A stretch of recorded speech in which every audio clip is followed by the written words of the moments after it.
तर भारतात दहशतवादाला खतपाणी घालणाऱ्या पाकिस्तान काही सुखी नाहीये। पाकिस्तानमध्ये बलोच लिबरेशन आर्मीनं एक पूर्ण एक्सप्रेस हायजॅक करून पाकिस्तानी सरकारच्या नाकी नऊ आणले। हे अपहरण नाट्य संपल्याचा दावा पाकिस्तान करत असलं तरी त्यांच्यावरचं खरंच संकट काही संपलेलं नाहीये आणि त्यावरचा तोडगा पाकिस्तानच्या आवाक्याबाहेरचा आहे।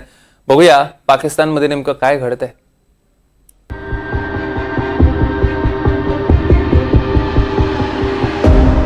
पाकिस्तानच्या बलुचिस्तान प्रांतात बलोच लिबरेशन आर्मीनं हायजॅक केलेल्या जाफर एक्सप्रेसच्या सुटकेचं ऑपरेशन तब्बल 30 तास चाललं आणि हे ऑपरेशन आता पूर्ण झाल्याचा दावा पाकिस्तान सरकारनं केलाय।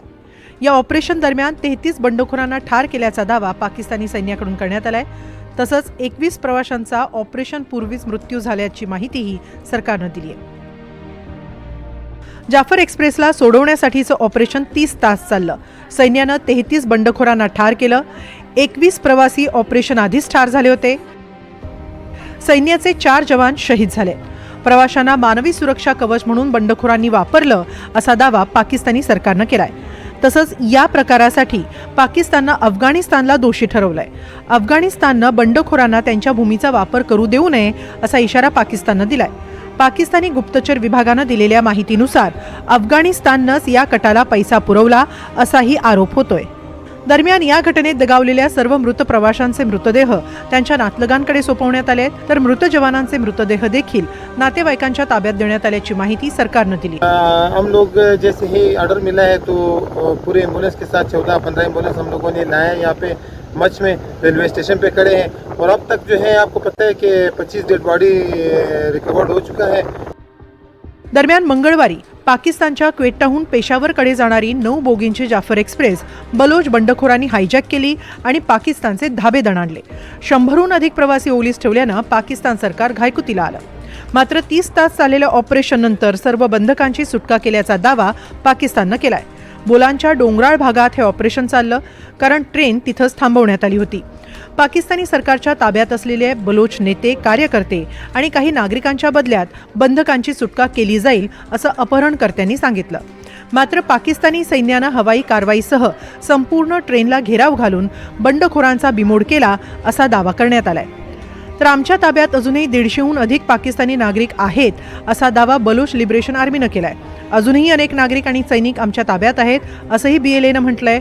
आतापर्यंत 40 पाकिस्तानी नागरिक आणि 60 बंधकांचा मृत्यू झालाय असा दावाही BLA आतापर्यंत 40 पाकिस्तानी नागरिक आणि 60 बंधकांचा मृत्यू झाल्याचाही दावा आहे। मात्र पाकिस्तानी सैन्य आणि सरकारनं या दाव्यांची पुष्टी केलेली नाही। दरम्यान बलोच बंडखोरांनी केलेला हा पहिलाच हल्ला नाही। याआधी बलोचिस्तानमधील अनेक बंडखोरांनी पाकिस्तानच्या विविध ठिकाणांवर हल्ले चढवले। गेल्या अनेक वर्षांपासून इथं वेगळ्या बलोचिस्तानसाठी बलोच समाजाचा लढा सुरू आहे। भारत पाकिस्तान फाळणीपासूनच स्वतंत्र बलुचिस्तानची मागणी होतीये। बलोच समाजाचा पाकिस्तानमध्ये समाविष्ट होण्यास विरोध होता। जबरदस्तीनं आपल्याला पाकिस्तानमध्ये समाविष्ट करून घेतल्याचा आरोप बलोचिस्ताननं केलाय।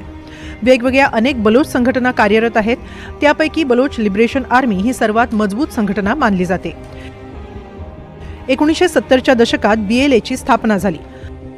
बलुचिस्तान लिबरेशन आर्मीला 2007 मध्ये दहशतवादी संघटना घोषित करण्यात आलं। बलुचिस्तानची पाकिस्तान चीन करारातून सुटका करण्याचं BLAचं ध्येय आहे। बलुचिस्तानच्या खनिजांवर चीनचं लक्ष आहे। बलुचिस्तानमध्ये तांब, सोनं, कोळसा, युरेनियमचा मोठा साठा आहे। यात 40 कोटी टन सोनं आहे। खनिजांचा हा खजिना पाकिस्तान चीनला देऊ पाहत असल्याचा आरोप बलुचिस्तानकडून केला जातोय। चीनचे महत्वाकांक्षी प्रकल्पही बलुचिस्तानच्या भूमीत सुरू आहेत। दरम्यान मंगळवारी झालेल्या या अपहरण नाट्यात पाकिस्ताननं अनेक दावे केलेले असले तरी बलुचिस्ताननंही आपल्याकडेही अजूनही पोलीस प्रवासी असल्याचा दावा केला। त्यामुळे 30 तास चाललेलं पाकिस्तानी ऑपरेशन खरंच यशस्वी झालंय का असा प्रश्न उपस्थित होतोय। पाकिस्तानच्या खोटारडेपणाचा अनुभव जगाने याआधीही घेतलाय। त्यामुळे जर BLAचा दावा खरा मानला तर ओलीस नागरिकांना बंडखोरांच्या ताब्यात देऊन पाकिस्तानी सैन्य आणि सरकार शूरपणाचा आव का आणतायत असाही प्रश्न उपस्थित होतोय। Bureau report, NDTV Marathi.